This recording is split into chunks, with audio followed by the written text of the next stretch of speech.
Ya, shalom semua, selamat pagi, selamat hari yang baru. Hari ini saya melanjutkan 3 pintu dalam kitab Wahyu. Dan menurut saya inilah puncaknya pada pintu yang ketiga. Ada 3 pintu dalam kitab Wahyu.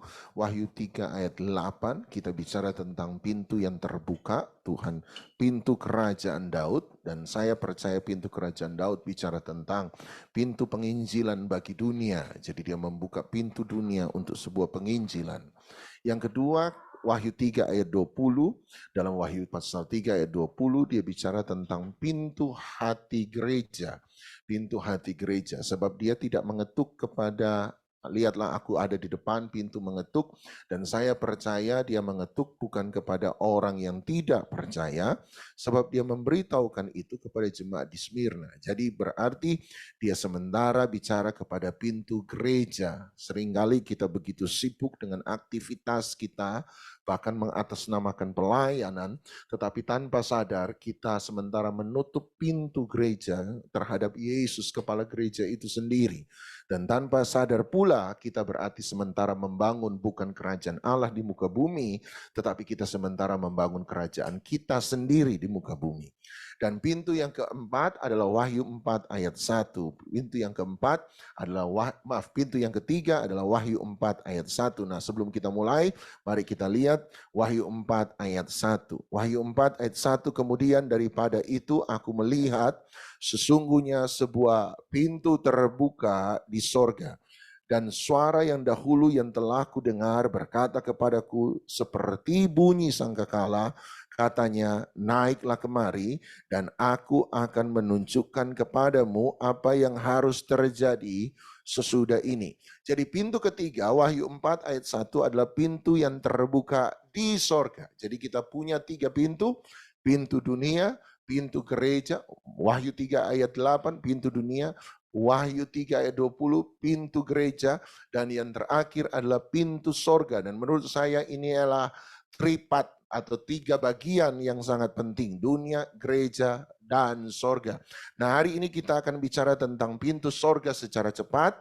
Yang menarik adalah yang dimaksud dengan pintu terbuka di sorga adalah pintu tentang pewahyuan, apa yang akan terjadi. Ingat, ini adalah kitab yang disebut Wahyu. Jadi kitab pewahyuan. Jadi dia sementara membuka sebuah pewahyuan yang ada di sorga tentang apa yang akan terjadi.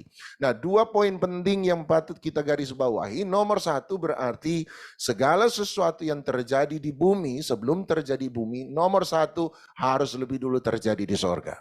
Jadi sesuatu yang natural selalu berasal dari yang supranatural. Sesuatu yang terlihat selalu berasal dari sesuatu yang tidak terlihat. Sesuatu yang jasmani selalu dimulai dengan sesuatu yang rohani. Jadi ini garis bawahi kita yang pertama. Jadi poin penting, sebelum itu terjadi, Tuhan lebih dulu menunjukkan kepada Yohanes, jadi dia sudah lebih dulu tahu, dia lebih sudah mengerti, dia bukakan atas apa yang ada di sorga. Dia panggil Yohanes naik ke sorga untuk melihat peristiwa-peristiwa yang akan terjadi kelak. Jadi segala sesuatu yang akan terjadi nanti, yang natural, itu selalu berasal dari yang supranatural. Ketika Anda mau mengubah yang natural, maka nomor 1 yang harus Anda dan saya lakukan adalah mengubah yang supranatural. Kalau Anda mau mengubah yang kelihatan, maka nomor 1 Anda harus selalu belajar mengubah yang tidak kelihatan. Sebab yang kelihatan lahir dari apa yang tidak kelihatan. Amsal 4:23 bagus sekali menurut saya. Dia berkata, jagalah hatimu dengan segala kewaspadaan, karena dari situlah terpancar kehidupan. Hidup yang kita alami berasal dari apa yang ada dalam hati kita. Dia berkata, sebab jagalah hatimu dengan segala kewaspadaan. Kenapa saya harus menjaga hati kita? Sebab dari situ akan terpancar kehidupan. Hidup yang Anda nikmati hari ini, hidup yang Anda alami hari ini, sebenarnya hanyalah wujud dari apa yang ada di dalam hati kita. Wujud dari apa yang ada di dalam hati kita. Seringkali ada contoh klasik, orang berkata, Tuhan beri aku sabar, aku pengen sabar, pengen sabar, pengen sabar, pengen sabar, pengen pengen sabar. Dan benar, waktu dia pengen sabar, dia mengalami banyak peristiwa yang buat dia belajar jadi sabar. Sebab ada banyak peristiwa yang bikin rasanya nggak mau sabar, gitu ya. Jadi Anda lihat dari sesuatu yang dalam hati itu terwujud, kerinduan hati itu terwujud dan tercermin dari apa yang ada di luar Anda. Kalau Anda ketemu dengan orang-orang yang Anda berteman dengan orang-orang yang penggosip, kemungkinan besar hati Anda suka dengan gosip, gitu ya. Jadi apa yang ada dalam hati hanya terpancar keluar lewat apa yang ada di luar, apa yang ada di dalam keadaan kita terpancar dari apa yang ada di luar. Poin kedua yang penting menurut saya adalah, menurut saya ketika dia berkata, perhatikan aku akan menunjukkan kepadamu apa yang harus terjadi sesudah ini. Jadi dia menunjukkan satu peristiwa masa depan. Satu peristiwa masa depan. Ingat baik-baik, kitab ini tidak disebut kitab nubuatan, walaupun bersifat nubuatan. Tetapi kitab ini disebut kitab pewahyuan. Kata wahyu berarti menyingkapkan sesuatu yang tersembunyi yang sebenarnya sudah ada. Misalnya ini ada sebuah hosti roti perjamuan, saya tutup dengan masker saya. Ketika ditutup, Anda tidak akan melihat roti hosti perjamuan tersebut. Apakah roti hosti perjamuan itu tidak ada?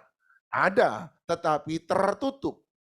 Pewahyuan berarti membukakan selubung yang ada sehingga roti hosti perjamuan itu sekarang bisa nampak dalam mata Anda. Ini sudah ada sebelumnya, hanya kenapa tidak terlihat? Sebab ada yang menutup. Pewahyuan berarti membukakan sesuatu yang tertutup. Ingat baik-baik, dia bicara tentang apa yang akan terjadi kemudian. Tetapi menurut saya, peristiwa yang terjadi kemudian selalu berdasar pada realita hari ini. Masa depan ditentukan oleh apa yang kita kerjakan dan lakukan hari ini. Yang setuju katakan amin. Masa depan kita adalah hasil dari pilihan kita hari ini. Apa yang kita alami hari ini adalah hasil dari hasil pilihan kita kemarin. Dan apa yang akan kita alami hari besok adalah hasil dari pilihan kita hari ini. Oleh sebab itu, peristiwa masa depan, apa yang akan terjadi hari besok selalu berdasar pada apa yang terlihat hari ini.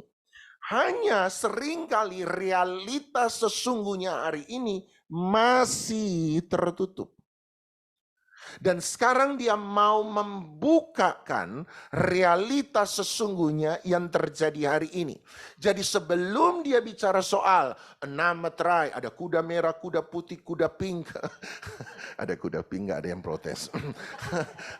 Pink renda-renda. Jadi ada kuda warna ini, ada meterai, 6 meterai. Kemudian sebelum dia bicara soal sangkakala, dia bicara soal murka. Sebelum dia bicara soal cawan, sebelum dia bicara tentang bulan menjadi darah, sebelum dia bicara banyak hal tentang pelacur Babel, binatang besar, dia bicara soal naga. Sebelum dia bicara soal hari besok, nomor satu dia harus lebih dulu membuka realita hari ini. Pintu sorga yang dia buka sebenarnya nomor satu bukan untuk memberitahukan tentang masa depan saja, tetapi sebenarnya dia membuka sesuatu yang tersembunyi hari ini. Sebab apa yang terjadi hari ini akan menentukan apa yang terjadi hari besok. Dan oleh sebab itu dia buka, dia mengundang Yohanes datang supaya Yohanes bisa melihat realitas sesungguhnya hari ini sebelum dia memberitahukan apa yang akan terjadi hari besok. Jadi Wahyu 4 dan Wahyu 5 menjadi fondasi untuk seluruh penglihatan yang ada pada kitab Wahyu sampai Wahyu pasal 22. Wahyu 4 dan Wahyu 5 sekali lagi adalah fondasi realita hari ini yang sesungguhnya yang akan menjadi dasar untuk seluruh peristiwa yang akan terjadi mulai dari Wahyu 6 sampai Wahyu 22. Nah, mari kita lihat realita apa yang dia coba bukakan hari ini. Lihat ayat yang kedua dan saya berdoa Anda diberkati. Wahyu 4 ayat yang kedua, Wahyu 4 ayat 2. Dia berkata, naik ke atas, lihatlah. Aku akan menunjukkan sesuatu kepadamu, apa yang akan segala terjadi setelah ini.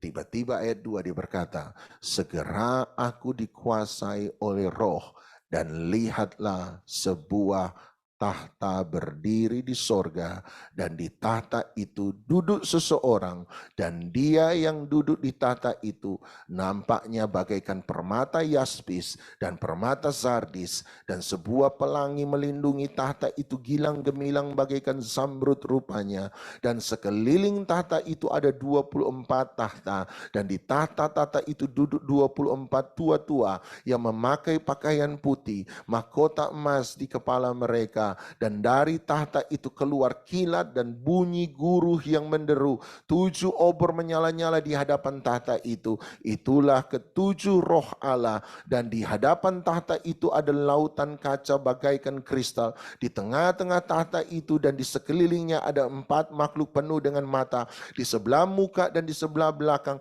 Adapun makhluk yang pertama-tama seperti singa. Makhluk yang kedua sama seperti anak lembu. Makhluk yang ketiga mempunyai muka seperti muka manusia. Makhluk yang keempat sama seperti burung nasar yang sementara terbang. Dan keempat makhluk itu masing-masing bersayap 6. Sekelilingnya dan di sebelah dalamnya penuh dengan mata. Dan dengan tidak berhenti-hentinya mereka berseru siang dan malam. Kudus, kudus, kuduslah Tuhan Allah yang Maha Kuasa, yang sudah ada dan yang ada dan yang akan datang. Dan dia berkata, come to the heaven, mari datang ke sorga, lewat pintu yang terbuka. And I will show you something, aku akan menunjukkan engkau sesuatu. Dan hal pertama yang dia tunjukkan, saya katakan inilah fondasi untuk seluruh penglihatan yang akan datang. Apa itu? Saya melihat ada sebuah tahta dan seseorang duduk di sana. Siapa dia? Yesus Kristus sendiri. Inilah fondasi untuk semua penglihatan. Bahwa Tuhan tetap berdaulat dan berkuasa atas segala sesuatu. Jadi sehingga ketika Yohanes mulai dibawa tentang 6 meterai, 7 meterai, dan kemudian meterai pertama kuda putih, meterai kedua kuda hitam, meterai ketiga kuda merah, dan dia mulai bicara tentang peperangan, dia bicara soal kelaparan, dia bicara soal sakit penyakit dan sebagainya. Semua penglihatan itu terasanya menakutkan, tapi ingat satu hal, satu realita yang tidak akan pernah berubah. Apa itu? Sekalipun semua peperangan, kelaparan, semua sakit penyakit terjadi, ingat satu hal, Tuhan tetap berkuasa duduk di atas tahta. Tiba-tiba dia akan bicara soal misalnya tentang penyakit sampar, dia bicara soal gempa bumi yang besar, dia bicara tentang ada banyak kematian. Seandainya itu terjadi, ingat satu fondasi yang tidak akan pernah berubah. Apabila masa-masa kehidupan itu sepertinya berat, sesuatu yang sulit, kematian besar terjadi, walaupun 1000 rebah sebelah kiri, 10.000 rebah sebelah kanan benar-benar menjadi kenyataan. Tapi ingat satu hal, Tuhan tetap berkuasa duduk di atas tahta. Sekalipun engkau melihat ada naga besar mengejar perempuan dan anak, sepertinya gereja sementara disudutkan dan menjadi kalah. Tapi ingat satu hal, dia tetap Tuhan yang berkuasa untuk sampai selama-lamanya. Hari ini saya tidak tahu apa yang menjadi persoalan Anda. Tapi ada satu realita yang tidak akan pernah berubah dulu, sekarang, dan sampai selama-lamanya. Tuhan tetap pegang kendali, bagi Tuhan tidak ada yang mustahil. Terasanya Tuhan seperti kehilangan kendali. Terasanya seperti Tuhan tidak bisa berbuat apa-apa. Tapi realita wahyu, dia harus buka supaya Anda bisa menyadari satu hal. Jangan pernah melihat dan membaca kitab wahyu tanpa mengerti fondasi ini. Fondasinya apa? Yesus tetap Tuhan sampai selama-lamanya. Dia tidak akan pernah kalah, dan pada akhirnya sekalipun Anda merasa kok seperti ini, tapi pada akhirnya dia tetap akan menunjukkan bahwa dia Tuhan dan dialah yang menang atas segala sesuatu. Hari ini saya tidak tahu sekali lagi masalah Anda. Anda boleh di tengah-tengah cancer yang besar. Tapi ingat satu hal. Yesus tetap Tuhan yang duduk di atas tahta. Anda sementara di tengah-tengah hutang yang besar. Saya tidak tahu bagaimanapun sulit persoalan Anda. Tapi saya tahu satu hal. Yesus tetap Tuhan yang duduk di atas tahta. Hari ini Anda sementara punya persoalan dalam pernikahan. Anda di ujung perceraian. Tapi ingat satu hal. Apapun yang terjadi, Yesus tetap di atas tahta. Dia yang berkuasa sampai selama-lamanya. Hari ini Anda sementara berjuang untuk sesuatu yang sulit. Yesus tetap Tuhan. Dialah yang berkuasa di atas tahta. Dan biarlah ketika kita mengerti kebenaran ini, 6-7 meterai tidak akan membuat dia takut. 6-7 sangkakala tidak akan membuat dia takut. 6-7 murka tidak akan membuat dia takut. 6-7 cawan tidak akan pernah membuat dia takut. Kenapa? Sebab dia tahu bahwa pada akhirnya dia tetap yang akan menang. Makanya Yeremia 29 ayat 11, ayat terkenal. Mereka ada di tengah-tengah pembuangan. Mereka tidak tahu apa menjadi masa depan mereka. Tiba-tiba Tuhan bilang sama Yeremia, bilang sama mereka, rancanganku mengenai kamu bukanlah rancangan kecelakaan, tetapi untuk memberikan kepadamu, bahasa aslinya, akhir yang memberikan masa depan dan harapan. Akhir, pada akhirnya, Tuhanlah yang akan menang. Dialah yang akan menang. Dan mereka yang bersama-sama dengan dia, tentu saja akan menang bersama-sama dengan Tuhan. Percayakah Anda? Hari ini apapun yang terjadi, ingat ada satu tahta. Dan Tuhan duduk di atas tahta untuk selama-lamanya. Persoalan Anda tidak pernah lepas dari kendali Tuhan. Saya percaya itu. Persoalan Anda tidak pernah lepas dari kendali Tuhan. Mari kita datang pada Dia. Kita angkat cawan kita, kita siapkan perjamuan kudus kita. Layak dipuji, disembah, Kaulah yang bertata dulu, sekarang, dan selamanya.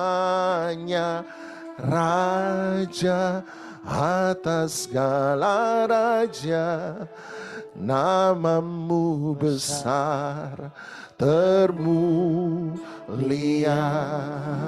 Layak dipuji, disembah, Kaulah yang bertata dulu, sekarang, dan selamanya. Raja atas segala raja, namamu besar, termulia. Makanya namanya disebut siapa? Yang sudah ada, yang ada, dan yang akan datang. Masa depan belum terjadi, tapi kita percaya satu hal, Tuhanlah yang sudah ada di masa depan kita. Dialah yang memegang kendali segala sesuatu. Tidak ada satu pun dari apa yang terjadi yang akan pernah keluar dari kontrolnya Tuhan. Dia sanggup melakukan segala perkara. Anda merasa Anda gagal, tapi ingat satu hal, Tuhan tidak pernah gagal. Anda merasa Anda yang rusak, tapi Tuhan tidak pernah menjadikan segala sesuatu rusak. Dia justru membuat yang rusak menjadi penjunan yang baru di hadapannya. Oleh sebab itu hari ini ingat, Yesus bertahta. Yesus bertahta, Yesus bertahta. Apapun yang terjadi, katakan Tuhan berkuasa. Selama saya menyerahkan hidup saya pada Tuhan, saya percaya satu hal, hidup saya tidak akan pernah keluar dari kendali Tuhan. Percaya apapun yang terjadi, tidak akan pernah keluar daripada semua otoritas Tuhan. Dia tetap Tuhan yang dahsyat, Tuhan yang luar biasa. Makanya Anda baca terus, tiba-tiba ada pujian dan penyembahan, layak untuk menerima segala pujian dan kemuliaan, hormat sampai selama-lamanya. Kenapa? Sebab Dia adalah Tuhan yang berkuasa. Hari ini kanker bukan yang berkuasa dalam hidup Anda. Hari ini bukan bangkrut yang berkuasa dalam hidup Anda. Hari ini bukan hutang yang berkuasa dalam hidup Anda. Hari ini bukan perceraian yang berkuasa dalam hidup Anda. Hari ini bukan kemiskinan yang berkuasa dalam hidup Anda. Hari ini bukan kesombongan yang berkuasa dalam hidup Anda. Hari ini bukan sakit penyakit yang berkuasa dalam hidup Anda. Hari ini bilang Yesus yang berkuasa dalam hidup saya. Apapun yang terjadi, Yesus tetap Tuhan. Yesus tetap Tuhan. Dan pada akhirnya aku akan melihat kemenangan demi kemenangan dari Tuhan. Katakan sama-sama, layak, layak dipuji, disembah. Kaulah yang berkata, dulu, sekarang, dan selamanya, Raja atas segala raja. Namamu besar, termulia, Layak, layak, layak dipuji, disembah. Kaulah yang berkata, dulu, sekarang, dan selamanya, Raja atas segala raja. Namamu besar, termulia. Mari dimanapun Anda berada dengan iman yang sudah bangkit di hadapan Tuhan, mari kita ambil roti perjamuan kita, percaya bahwa ini sungguh-sungguh ada persekutuan dengan tubuh dan anggur ada persekutuan dengan darah Yesus. Amen. Roh Kudus bekerja di tengah-tengah kami, Engkaulah yang menyatukan kami sebagai tubuh Kristus yang mulia dan agung. Bekerja di tengah-tengah kami, jamah setiap pribadi lepas pribadi. Dan kami percaya ada mujizat, ada kelepasan, ada penghiburan, ada kekuatan baru hari ini. Ambillah roti tangan kanan Anda, angkat tinggi-tinggi. Yesus pada perjamuan makan malam terakhir mengambil roti, mengucap berkat, memecah-mecahkannya sambil berkata, inilah tubuhku yang telah diserahkan bagi kamu. Perbuatlah ini menjadi peringatan akan aku. Percayakah Anda bahwa roti yang kita pecahkan ini adalah persekutuan dengan tubuh Kristus? Amin. Mari kita terima dengan iman, kita makan bersama-sama di dalam nama Tuhan Yesus Kristus.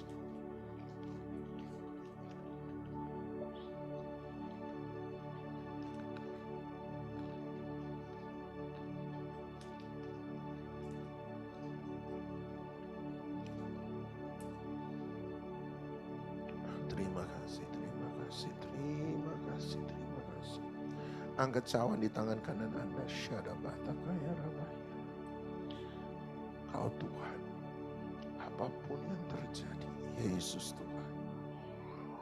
Yesus kemudian mengambil cawan anggur, mengucap syukur atasnya, dan berkata, inilah cawan perjanjian baru, darahku yang telah ditumpahkan untuk keselamatan banyak orang. Percayakah Anda bahwa cawan yang kita ucapkan syukur atasnya adalah persekutuan dengan darah Yesus? Amin. Mari kita terima dengan iman, kita minum bersama-sama di dalam nama Tuhan Yesus Kristus. Sembah Dia. Terima kasih, terima kasih. Syadabaya rabaya. Terima kasih. Terima kasih. Engkau Tuhan, Engkau layak, Engkau pantas. Terima segala pujian, Amin. kemuliaan. Terima kasih, ya Tuhan. Sianamaya namo ya namo. Haleluya.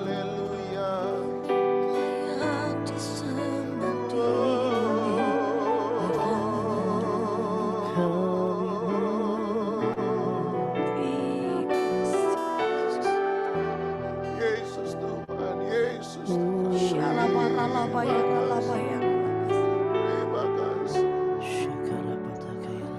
Terima kasih, terima kasih. Mari angkat kedua tangan kita.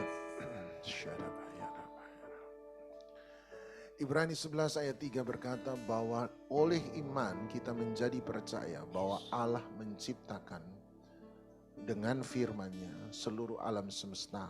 Kata alam semesta di situ sebenarnya bukan alam semesta, tetapi menggunakan kata segala zaman, segala waktu. Dan dia mulai bicara tentang ada waktu-waktu dalam kehidupan sejarah manusia sepertinya berjalan tidak seperti yang Tuhan mau. Dia bicara tentang kisah Nuh di mana manusia menjadi jahat. Seakan-akan rencana Tuhan gagal. Tapi rencana Tuhan, Ibrani 11 berkata tidak pernah gagal. Sebab dia tetap punya Nuh. Dia bicara tentang masa Abraham. Seakan-akan janji Tuhan pada Abraham untuk punya banyak keturunan gagal. Tapi ternyata rencana Tuhan, janji Tuhan pada Abraham tidak pernah gagal. Walaupun terlihat Abraham hanya punya satu anak dalam perjanjian Ishak. Ishak punya cuma 2 anak, Esau dan Yakub. Itu pun berkelahi. Tapi tidak pernah gagal. Tidak pernah gagal. Dia bicara tentang masa Musa, di mana sepertinya Fir'aun, Mesir negara yang besar, berhasil menghancurkan semua rencana Tuhan. Tetapi tidak pernah gagal. Sebab Tuhan tetap Tuhan yang berkuasa. Hari ini kalau Mesir tidak pernah bisa mengalahkan Tuhan, kalau kemandulan tidak pernah bisa mengalahkan rencana Tuhan, kalau kejahatan manusia tidak pernah menghancurkan rencana Tuhan, sampai hari ini pun berarti Tuhan tidak akan pernah gagal dengan kita. Dia tidak akan pernah gagal. Dia tidak akan pernah gagal dengan Anda. Seakan-akan anak Anda menjauh dari Anda, saya mau bilang dia tidak pernah gagal dengan Anda. Seakan-akan usaha Anda sementara seret, tapi percaya satu hal, dia tidak pernah gagal dengan Anda. Seakan-akan semua yang Anda bangun mau hancur, ingat satu hal, Tuhan tidak pernah gagal. Semua zaman dia tidak pernah gagal. Terima berkat daripada Allah Bapa, cinta kasih sayang dan syafaat daripada Tuhan Yesus Kristus, persekutuan, penghiburan, kekuatan, sukacita, damai sejahtera, kemenangan, hikmat, wahyu, urapan daripada Roh Kudus menyertai setiap kita, menjadikan kita terang di tengah-tengah kegelapan, garam di tengah-tengah ketawaran, kesaksian bagi mereka yang terhilang, penghiburan bagi mereka yang meneteskan air mata, kekuatan bagi mereka yang lemah, dan menjadikan kita berkat bagi mereka yang membutuhkan. Biarlah berkat ini tinggal tetap dalam hidup kita mulai daripada pagi hari ini sampai selama-lamanya. Di dalam nama Tuhan Yesus Kristus, yang percaya dilawat diberkati Tuhan, sama-sama kita katakan amin.